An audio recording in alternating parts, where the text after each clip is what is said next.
Hey guys, welcome back to Ravenclaw Reads. I'm Courtney, and today you're joining me for a March TBR. Now, if you've followed me for a while, you know that I don't traditionally do a TBR unless there's some sort of book challenge or theme going, and that is what this March is. So March, there is a theme going around of March Mystery Madness. March Mystery Madness, I think, is pretty much led by Beach Bum Bookworm, Storm Reads, Bookish Knitter, and I hope I didn't forget anybody else. They just read mystery books all month long. And so I love a good theme. I don't love prescribing books and formulating a full TBR, but I do love a theme. So I am going to participate lightly in this, and I picked a few books this month that I would like to read for March Mystery Madness. So let me tell you what I'm reading for those books. And this is not a full TBR because, as you know, if you've been watching me, I'm a mood reader. But these are just the books that I'm reading that are mystery related.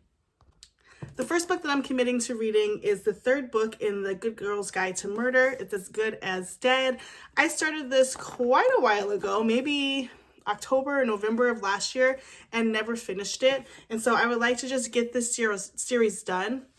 The reason why I didn't finish it is because the first book was phenomenal, the second book was copy paste, and the third book is just another copy paste, and so my interest level declined because it's so similar to the other books.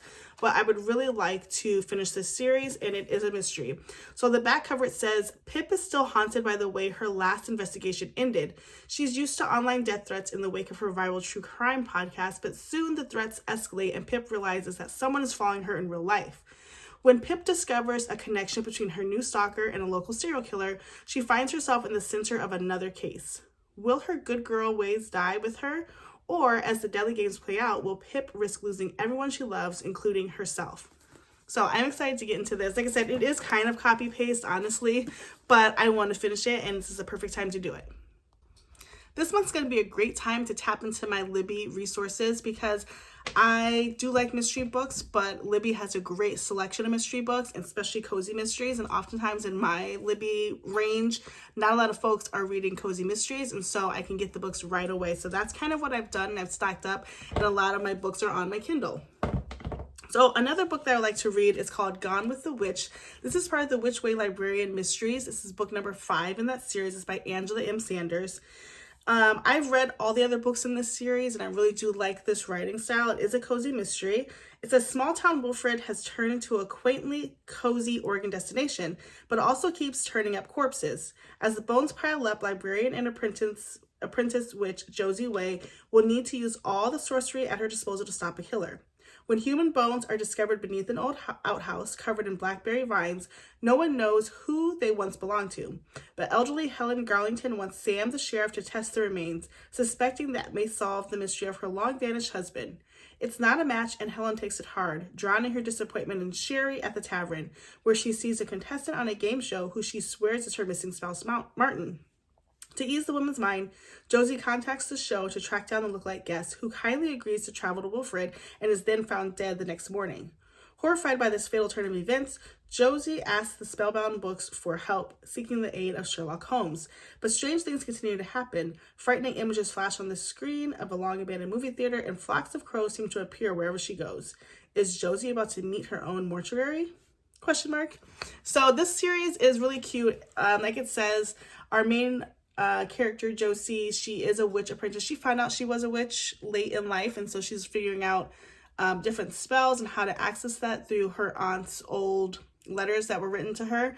And yes, she can get information from books, and so in this book it looks like she's seeking the aid of Sherlock Holmes. So I would like to read that book. Again, it's a series that I've been into for a while, and I think it'll be really good. Another book I'd like to read this month is another series, and it's called Murder and Mammon, but it's part of Tita Rosie's Kitchen Mystery number 4. And I've read some of the other books in this series and have liked them just okay, but it's a new book and I'll give it a try. So the synopsis says, when murder mars the grand opening for Lila Macapagle's auntie's new laundromat, she will have to air out all the dirty laundry in Shady Palms to catch a killer. Lila's godmother, April, May, and June, aka the Calendar Crew, are celebrating the opening of their latest joint business venture, a new laundromat, to much fanfare and controversy. However, what should have been a joyous occasion quickly turns into a tragedy when they discover the building has been vandalized and the body of Neneng, April's niece, recently arrived from the Philippines, next to a chilling message painted on the door. The question is, was the message aimed at the victim or Lila's gossipy godmothers who have a not so squeaky clean reputation? With Neneng April falling apart from grief and little progress from the Shady Palms Police Department in the slippery case, it's up to Lila and her network to find justice for the young woman. The Calendar Crew have stuck their noses into everybody's business for years, but now the tables are turned as Lila must pry into the Calendar Crew's lives to figure out who has a vendetta against the extremely opinionated yet loving aunties and stop them before they strike again. So this sounds cute. It has a little humor in it too, and so I like this series and I look forward to reading that. Next up, I'd like to read the book Flipped for Murder. This is the first book in Country Store Mystery #1. It's by Maddie Day and Edith Maxwell. And this book says, in this freshly baked series, author Maddie Day lifts the lid on a small town in southern Indiana where a newcomer is cooking up a new start until a murderer muddles the recipe. Nursing a broken heart, Robbie Jordan is trading in her life on the West Coast for the rolling hills of southern Indiana. After paying a visit to her Aunt Adele, she fell in love with the tiny town of South Lick. And when she spots a for sale sign on a rundown country store, she decides to snap it up and put her skills as a cook and a carpenter to use. Everyone in town shows up for the grand reopening of Pans and Pancakes, but when the mayor's disagreeable assistant is found dead, Robbie realizes that not all press is good press. With all eyes on her, she'll have to summon her puzzle-solving skills to clear her name, unscramble the town's darkest secrets, and track down a cold-blooded killer before she's the next to die. So this is so cute. I really like cozy mysteries that are set in a restaurant or diner. That's just my favorite type of cozy mystery. And so I'm excited to read this book. I actually heard about it on Bookish Knitter's channel. And so I was like, this sounds really good. I'm going to pick it up. And so I plan to read this as well. It's the first in the series, so I know it's going to be a lot of like character intro and building up of the town, but I'm okay with that. I'm just excited to get into it. The next book I would like to read, I don't own it yet, but I need to pick it up soon. It's called Ill-Fated Fortune. It's by Jennifer J. Chow. This is a new book in her new series, the Magical Fortune Cookie series. And I like Jennifer J. Chow's books, and I heard about this book on a live that the Beach Bum Bookworm was doing with author Jennifer J. Chow. So thank you, Beach Bum Bookworm Tiffany, for doing that, because I found out about this cute series. So it says, this is the first in the heartwarming and deliciously mysterious Magical Fortune Cookie series from Lefty Award nominee Jennifer J. Chow. Felicity Jin grew up literally hanging onto mom's apron strings in their magical bakery in the quaint town of Pixie, California. Her mother's enchanted baked goods, including puffy pineapple buns and creamy egg tarts, bring instant joy to all who consume them. Felicity has always been hesitant in the kitchen herself after many failed attempts, but a takeout meal gone wrong inspires her to craft some handmade fortune cookies. They become so popular that Felicity runs out of generic fortunes and starts making her own personalized predictions. When one customer's ill-fated fortune results in murder, Felicity's suspiciously specific fortune has the police focusing on her as the main culprit. Now Felicity must find a way to turn her luck around and get cleared from suspicion. Oh my gosh, that sounds so good. I am like on the fence if I should get it on my Kindle or a physical copy, but either way, I need to have this in my hands soon. It already is like checked out for months on my Libby, so like lots of people are ready for this one, but I cannot wait. So there we go, Jennifer J. Chow, we're coming for you.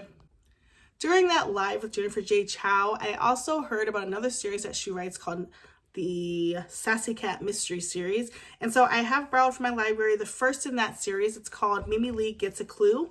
And it says in this book, Mimi Lee is in over her head. That's her new Los Angeles pet grooming shop to run.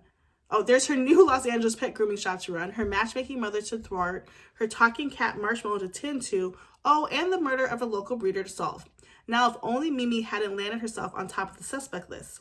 Mimi Lee hoped to give Los Angeles animal lovers something to talk about with her pet grooming shop. Holly Woof.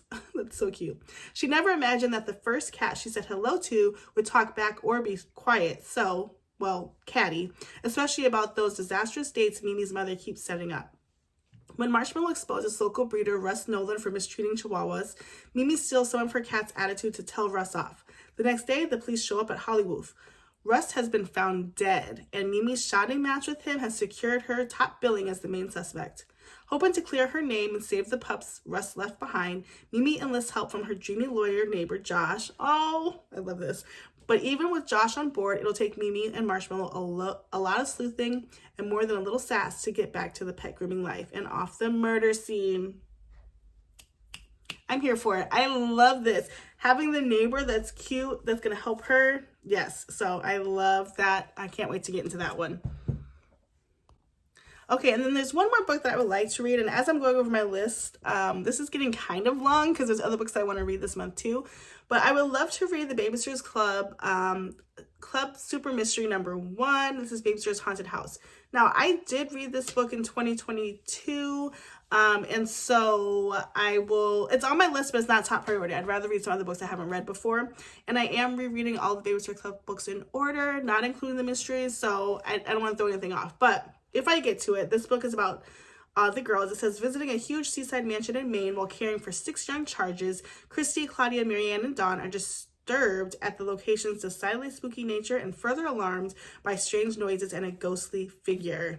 So we will see if I get to that. I rated that one just a 3-star, which is like the lowest I'll go for Babysitter's Club books, so it must not have been that great, but it's on my list. So those are the books that I hope to read for March Mystery Madness. Again, this is not an inclusive TBR because I'm not listing any of the books that I'll read that are not mysteries. So make sure you check out my weekly vlogs and my weekly wrap-ups to see what else I'm reading. And don't forget to like, comment, and subscribe. I will see you on Sunday with a weekly reading vlog. Bye, guys.